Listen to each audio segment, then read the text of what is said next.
Assalamualaikum warahmatullahi wabarakatuh. Alhamdulillah, wassalatu wassalamu ala rasulillah Muhammad ibn Abdillah wa ala alihi wa sahbihi wa mawalah, la hawla wa la quwata illa billah, amma ba'd. Bapak ibu sekalian yang dimuliakan oleh Allah subhanahu wa ta'ala, pandemi ini merupakan tamu di mana tamu ini pasti akan berlalu, karena badai juga pasti akan berlalu. Kesan dan pesan atau hikmah yang ada di dalamnya. Ada sebuah kisah di mana ada seorang ulama pada abad ke-18.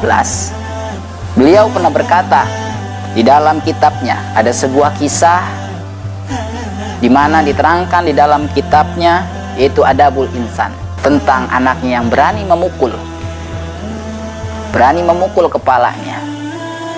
Lalu guru ini pun bertanya kepada bapaknya, apakah engkau sudah mengajarkan atau mendidik anakmu dengan pendidikan agama?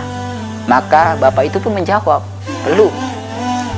Lalu guru ini pun bertanya, apakah anakmu sudah engkau bimbing untuk bergaul dengan orang-orang yang baik?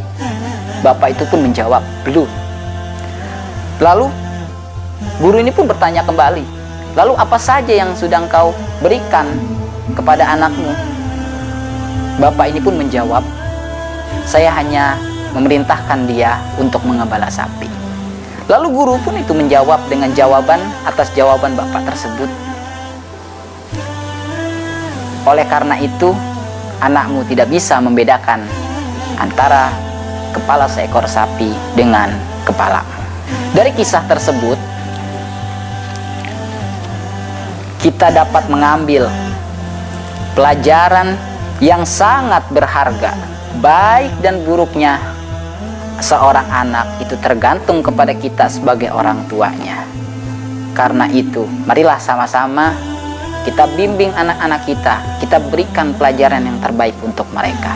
Bapak ibu yang dimuliakan Allah subhanahu wa ta'ala, mengenai hal ini Allah subhanahu wa ta'ala telah menerangkan dalam firman-Nya dalam Quran surat An-Nisa ayat yang ke-9, A'udzu billahi minasyaitonir rajim, bismillahirrahmanirrahim, wal yakhshal ladzina law taraku min khalfihim dzurriyyatan dhi'afa khafu 'alaihim falyattaqullaha wal yaqulu qawlan sadida. Dan hendaklah takut kepada Allah subhanahu wa ta'ala orang-orang yang seandainya meninggalkan di belakang mereka anak-anak yang lemah, yang mereka khawatir terhadap kesejahteraan mereka. Oleh sebab itu hendaklah mereka bertakwa kepada Allah subhanahu wa ta'ala, dan hendaklah mereka mengucapkan perkataan yang benar.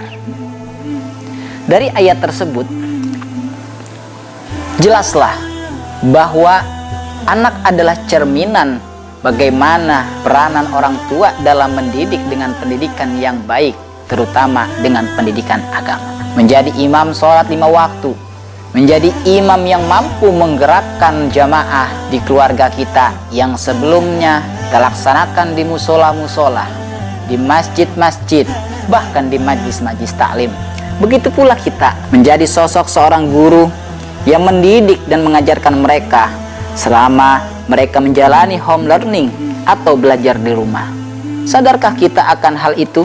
Tentu ini semua menjadi tolak ukur buat kita semua dalam menjaga dan membimbing, bahkan mendidik generasi-generasi yang paham akan kemajuan zaman. Bapak ibu sekalian yang dimuliakan Allah subhanahu wa ta'ala, apakah kita menyadari bahwa harta yang banyak, rumah yang mewah, kendaraan yang bagus, pangkat dan jabatan yang tinggi, apabila tidak digunakan dalam kebaikan dan menambah ketaatan kita kepada Allah subhanahu wa ta'ala, tentunya tidak akan ada kemanfaatannya untuk kita. Rasulullah Shallallahu Alaihi Wasallam bersabda, "Idza mata banu Adam, in qata'a amaluhu illa min salasin, shadaqatin jariyah, au ilmin yantafa'u bihi aw waladin salih yad'ulah. Apabila telah mati anak Adam, maka terputuslah amal ibadahnya, melainkan 3 perkara: sedekah jariyah atau ilmu yang bermanfaat, atau anak yang solih yang mendoakan kedua orang tuanya. Sebelum saya mengakhiri pidato yang singkat ini, ada sebuah kisah inspirasi dari sebuah pohon pisang.